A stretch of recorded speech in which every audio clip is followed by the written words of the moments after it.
여러분 안녕하세요. 찾아가는 새벽기도 시카고 예수사랑교회 조선영 목사입니다. 오늘도 어김없이 찾아오시는 주님의 은혜와 평강이 저와 여러분의 삶의 종일 풍성하기를 기도합니다. 찾아가는 새벽기도는 연합감리교회 묵상지 기쁨의 언덕으로를 말씀 본문으로 사용하고 있습니다. 오늘 말씀은 역대상 11장 15절부터 19절까지 말씀입니다. 제가 읽어드리지요. 30 우두머리 중 세 사람이 바위로 내려가서 아둘람 굴 다윗에게 이를 때 블레셋 군대가 르바임 골짜기에 진쳤더라. 그때 다윗은 산성에 있고 블레셋 사람들의 진영은 베들레헴에 있는지라.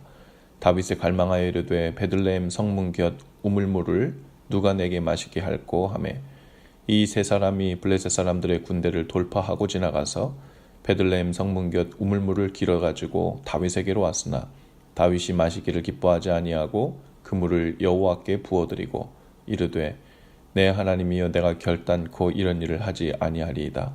생명을 돌아보지 아니하고 갔던 이 사람들의 피를 어찌 마시리까 하고 그들이 자기 생명도 돌보지 아니하고 이것을 가져왔으므로 그것을 마시기를 원하지 아니하니라.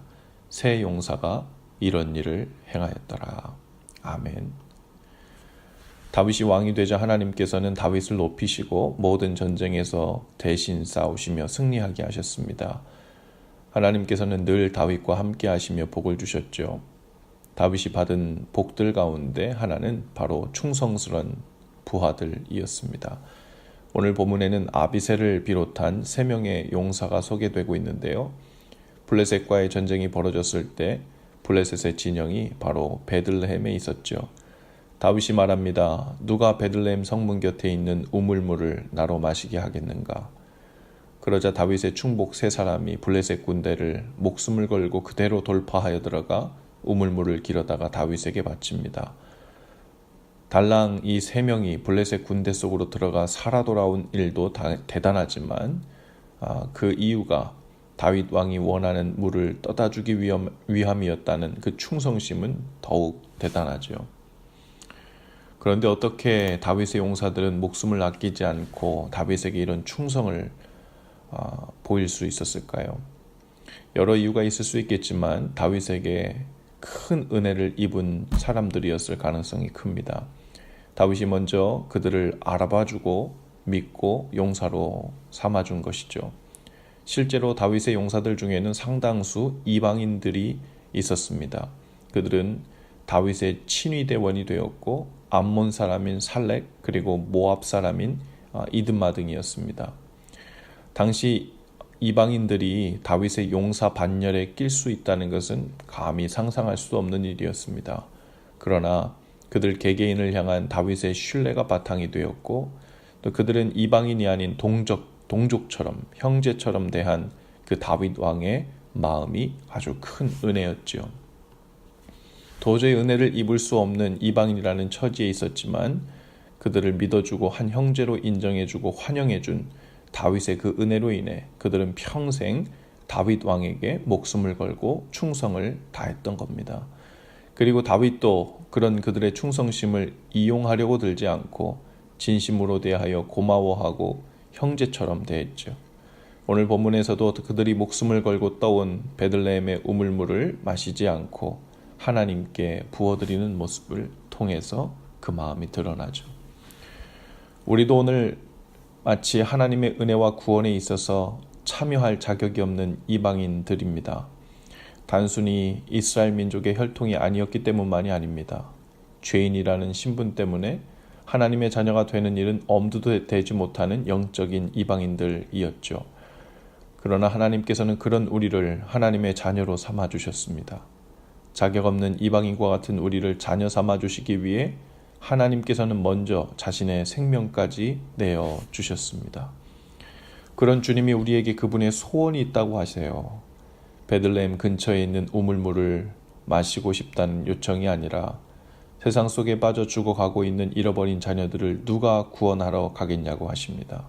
그리고 그 길에는 우리를 혼자 보내시지 않고 함께 가시겠다 하시죠. 그날이라는 제목의 찬양이 있습니다. 그 가사가 믿음의 용사요 복음의 용사로 우리를 부르시고 생명을 부탁하신 주님의 마음을 잘 보여주고 있습니다. 그 가사가 이렇습니다. 사망의 그늘에 앉아 죽어가는 나의 백성들, 절망과 굶주림에 갇힌 저들은 내 마음의 오랜 슬픔, 고통의 멍에에 매여 울고 있는 나의 자녀들, 나는 이제 일어나 저들의 멍에를 꺾고 눈물 씻기기 원하는데 누가 내게 부르짖어 저들을 구원케 할까? 누가 나를 위해 가서 나의 사랑을 전할까? 나는 이제 보기 원하네. 나의 자녀들 살아나는 그날, 기쁜 찬송 소리 하늘에 웃음소리 온 땅 가득한 그날. 하나님께서 오늘날 우리에게 부탁하신 사람들은 북한에 있는 우리 동포 형제들일 수 있습니다. 또한 기아로 죽어가고 있는 아프리카에 있는 이웃들일 수 있죠. 또 죽음의 공포에 고통당하고 있는 난민들과 전쟁과 내전으로 인해 고통당하고 있는 많은 사람들일 수 있습니다. 또 아직도 우리 주위 가까운 곳에 살고 있지만 하나님을 알지 못한 채 죽어가고 있는 잃어버린 우리의 이웃들일 수 있습니다. 주님은 오늘도 우리를 부르십니다. 누가 내게 부르짖어 저들을 구원케 할까? 누가 나를 위해 가서 나의 사랑을 전할까? 오늘 우리는 하나님의 충성스러운 용서가 될 수 있기를 바랍니다.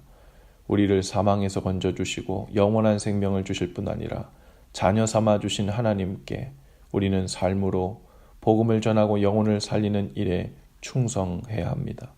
오늘도 하나님을 사랑하는 마음에서 시작된 그 충성됨으로 하나님의 큰 용사로 사실 수 있기를 주님의 이름으로 축복합니다. 기도합시다.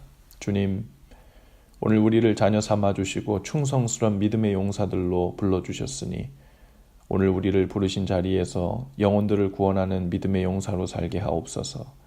부끄러운 자리, 어색한 자리, 불편한 자리, 때론 위험한 자리도 뚫고 들어가 하나님의 사랑을 전하고 말씀을 전하고 그 마음을 전하는 충성된 믿음의 용사로 살게 하옵소서. 예수님 이름으로 기도합니다. 아멘. 여러분, 오늘도 예수 사랑으로 화이팅입니다. 내일 아침에 다시 찾아뵙지요.